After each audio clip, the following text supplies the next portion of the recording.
आज श्री दत्त जयंती निमित्ताने दत्तगुरूंची अवतार कथा जन्मकथा तर सर्वांनीच ऐकली, परंतु आज आपण ह्या व्हिडिओमध्ये थोडी वेगळी माहिती जाणून घेणार आहोत की दत्तांच्या परिवारातील सदस्यांचा नेमका अर्थ काय आणि जे दत्तगुरूंनी 24 गुरु केले तर त्यांना 24 गुरु करण्याची वेळ का आली किंवा त्यांनी त्या 24 गुरूंकडून काय शिकले, सर्व ह्या व्हिडिओमध्ये तुम्हाला ऐकायला मिळणार आहे। व्हिडिओ अगदी छोटा आहे परंतु महत्त्वाचा आहे, त्यामुळे व्हिडिओ शेवटपर्यंत नक्की बघा।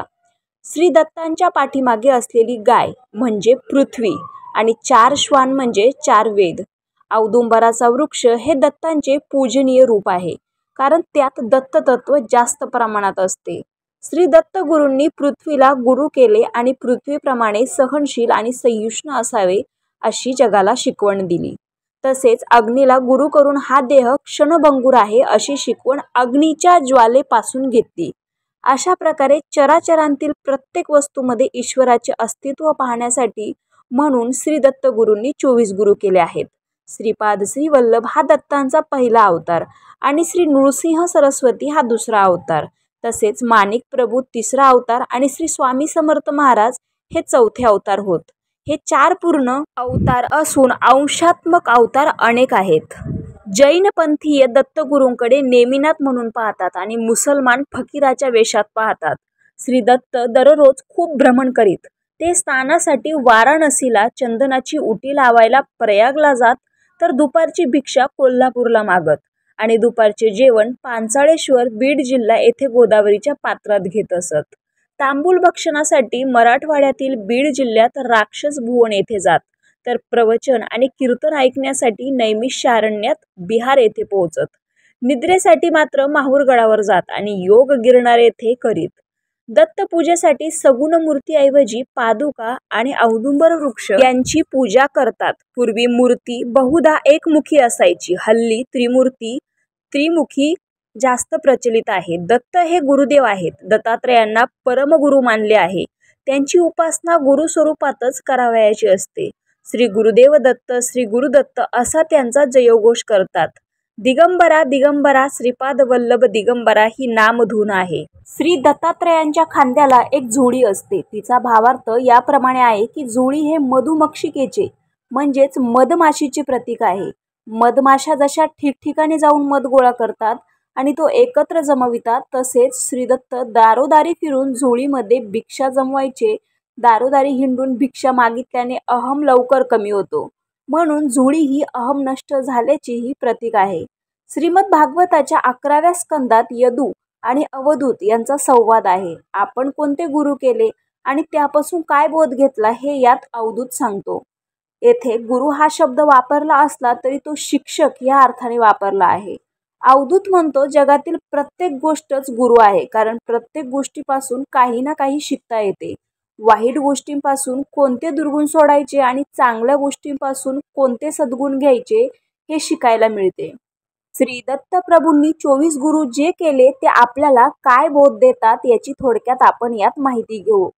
1. पृथ्वी पृथ्वीप्रमाणे सहनशील आणि द्वंद्व सहिष्णू असावे। 2. वायू वारा सुगंधी फुलावरून वाहताना सुगंधाने आसक्त होऊन तो तेथे थांबत नाही, त्याचप्रमाणे द्रव्यासारख्या वस्तूला मोहित होऊन आपण आपले व्यवहार थांबवू नयेत।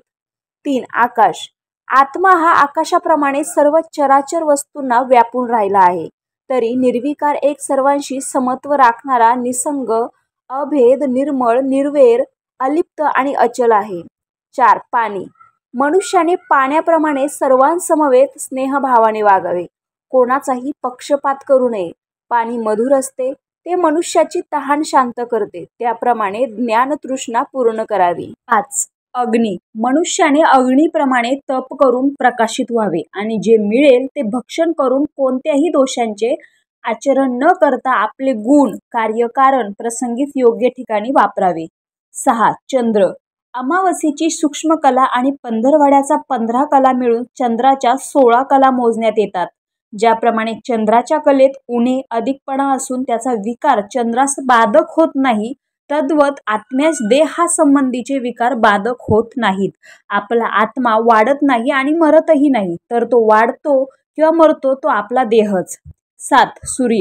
सूर्य भविष्यकालाचा विचार करून जलाचा संचय करतो आणि योग्य काळी परोपकारार्थ त्याचा भूमीवर वर्षाव करतो. त्याप्रमाणे मनुष्याने उपयुक्त वस्तूंचा संचय करून देश, काल, वर्तमान स्थिती लक्षात आणून निष्पक्षपातीपणाने सर्व प्राण्यांस त्याचा लाभ द्यावा, पण त्याचा अभिमान बाळगू नये. 8. कपोत. जसा बहिरी ससाना कपोताला म्हणजेच कबुतराला परिवारासहित भक्षण करतो, अगदी तसेच जो मनुष्य स्त्री पुत्रादिकांच्या ठायी आसक्त राहून संसार सुखमय मानून वागतो त्याला काळ भक्षण करतो. यास्तव मुमुक्षुनी या सर्वांपासून मनाने तरी अलिप्त असावे. 9. अजगर. जसा अजगर मनात भय न बाळगता प्रारब्धावर विश्वास ठेवून एका ठिकाणी पडून राहतो आणि ज्या ज्या वेळी जे जे मिळेल ते भक्षण करून संतोष पावतो, त्यात अल्प, अधिक किंवा कडू गोड असा विचार करत नाही, काही काळ खावयास मुळीच मिळाले नाही तरी घाबरत नाही आणि अंगात शक्ती असतानाही तिचा उपयोग करावयास जात नाही, तद्वतः मुमुक्षूंनी प्रारब्धावर विश्वास ठेवून अल्प स्वल्प जे काही मिळेल ते भक्षण करून प्रसंगी काही मिळाले नाही तरी स्वस्वरूपी लय लावून बसावे. 10. समुद्र. जसा समुद्र वर्षाकालात अनेक नद्यांनी अपरिमित जल आणल्यास सुखी होत नाही किंवा न आणल्यास दुःखी होत नाही आणि त्यामुळे वर्धमान किंवा क्षीणतनू म्हणजे कृश होत नाही, त्याप्रमाणेच प्रत्येक मनुष्याने स्वधर्माधीन राहून सुखभोगांचा लाभ झाल्याने सुखी होऊ नये किंवा दुःख परंपरा कोसळल्याने दुःखी होऊ नये, सदैव आनंदभरीत असावे. 11. पतंग. पेटवलेल्या दिव्याचे विस्तारलेले मोहक तेज पाहून पतंग मोहित होतो आणि त्यावर झडप घालून जळून मरतो. त्याचप्रमाणे जो मनुष्य स्त्रीविलासाकरता स्त्रीची लावण्यता आणि युवावस्था पाहून मोहित होतो, तो पतंगाप्रमाणेच आपला नाश करून घेतो. 12. मधमाशी आणि मधुहा. मधमाशी पुष्कळ कष्ट करून अडचणीच्या ठिकाणी उंच वृक्षावर पोळे बनवून त्यात मध साठवते. तो ती स्वतःही खात नाही आणि दुसऱ्या कोणास खाऊही देत नाही. शेवटी मध जमा करणारे मधुहा अचानक येऊन तिचा प्राण घेऊन पोळ्यांसह मध घेऊन जातात. त्याचप्रमाणे जो कृपण महत् प्रयत्न करून द्रव्यार्जन करून त्यांचा संग्रह करतो, तो द्रव्य अग्नी, चोर किंवा राजा यांनी एकाएकी हरण करून नेल्यामुळे शेवटी तो दुःख पावतो किंवा त्यास अनितिमान संतती प्राप्त होऊन ती त्या द्रव्याचा अपव्यय करते किंवा तो निपुत्रिक मरण पावतो. याप्रमाणे तो कालवश झाल्यावर ते द्रव्य जेथल्या तेथे राहते, अगर भलं त्याला प्राप्त होते. मरतेवेळी त्याची त्या द्रव्यावर इच्छा राहिल्यास तो पिशाच्च किंवा सर्प होऊन ते द्रव्य वापरणाऱ्याला उपद्रव देतो. याप्रमाणेच धनसंचय केल्यामुळे अचानक मरणाची प्राप्ती होते. हा उपदेश मधमाशीपासून घेऊन द्रव्य संचय करण्याचे सोडून द्यावे. मधुहा. ज्याप्रमाणे मधुहा काही उद्योग केल्या वाचून मधाची प्राप्ती करून घेतो, त्याचप्रमाणे साधक पुरुषाने चूल, भांडीकुंडी, अग्नी, लाकूड इत्यादी जमवाजमव करण्याची खटपट न करता गृहाश्रमाच्या घरचे सुसज्ज अन्न मिळवून भक्षण करावे आणि ईश्वर प्राप्तीच्या उद्योगाकडे त्यावेळेचा उपयोग करावा. असे मुमुक्षू गृहस्थाश्रमीजनांचे अन्न खाऊन त्यांचे कल्याणच करतात. 13वा गुरु. गजेंद्र म्हणजेच हत्ती. हत्ती बलवान असला तरी त्यास वश करण्यासाठी माणसे भूमीत खड्डा खणून त्यावर गवत पसरतात. त्यावर काष्टाची एक हत्तीन करून तिला गजचर्म पांघरतात आणि त्या खड्ड्यावर उभी करतात. तिला पाहून हत्ती विषय सुखलालसेने लुब्ध होऊन शीघ्र गतीने त्या काष्टाच्या हत्तीनी सानिध्य येतो आणि त्या खड्ड्यात पडतो. त्यामुळे सहजी मनुष्याच्या हातात सापडतो. त्याप्रमाणे जो पुरुष स्त्रीसुखात भुलतो तो त्वरित बंधनात येऊन पडतो. 14वा. भ्रमर. सूर्यविकाशी कमळे सूर्य मावळताच मिटतात. अशावेळी भ्रमर त्यावर आरूढ असला म्हणजे कमळाच्या पोटात बंधन पावतो. यावरून विषयासक्तीने बंधन प्राप्त होते, हे जाणून विषयात आसक्ती बाळगू नये. 15. मृग. पवनाप्रमाणे गती असल्यामुळे जो कोणाच्याही हाती लागत नाही असा कस्तुरी मृग मधुर गायनाला लुब्ध होऊन आपला प्राण परस्वाधीन करतो, हे लक्षात ठेवून कोणत्याही मोहात अडकू नये. 16वा गुरु. मत्स्य म्हणजे मासा. लोखंडाच्या गळाला मांस बांधून पाण्यात सोडल्यावर ते मांस पाहून भुलल्यामुळे मत्स्य तो गळ गिळतात आणि गळ तोंडात अडकल्यामुळे प्राणास मुकतात. त्याप्रमाणे मनुष्य जीवेच्या स्वादात बद्ध झाल्याने जन्ममरणरूपी भोवऱ्यात गोते खात राहतो. 17. पिंगला. वेश्या. एके रात्री बराच काळ वाट पाहूनही एकही पुरुष पिंगला वेश्येकडे आला नाही. वाट बघून आणि आशेने एकसारखे आत बाहेर येऊन ती कंटाळली आणि तिला अचानक वैराग्य आले. जोपर्यंत मनुष्याच्या अंगी आशा प्रबल असते तोपर्यंत त्याला सुखनिद्रा लागत नाही. ज्या पुरुषाने आशेचा त्याग केला त्याला या संसारात एकही दुःख बाधत नाही. 18. टिटवी. एकदा एक टिटवी चोचीत मासा धरून चालली आहे हे पाहून शेकडो कावळे आणि घारी तिच्या मागे लागले आणि तिला टोचा मारून हतबल करून तो मासा हिसकावून घेण्याचा प्रयत्न करू लागले. ती जिथे जिथे जाई तिथे तिथे ते सैन्य तिचा पाठलागच करी. शेवटी दे माय धरणी ठाय होऊन तिने एकदाचा तो मासा टाकून दिला. तोच एका घारीने त्याला पकडले. हे बघण्याचाच उशीर. टिटवीला सोडून सारे कावळे आणि घारी त्या मासा उचलणाऱ्या घारीचा पिच्छा पुरवू लागले. त्यामुळे ती टिटवी निश्चिंत होऊन एका झाडाच्या फांदीवर जाऊन शांतपणे बसली.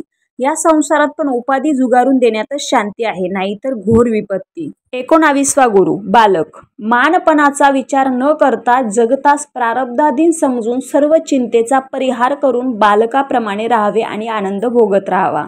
20. कंकण. 2 कंकणे म्हणजेच बांगड्या एकावर एक आपटून त्यांचा आवाज होतो. अनेक कंकणे असली तर जास्त आवाज होतो.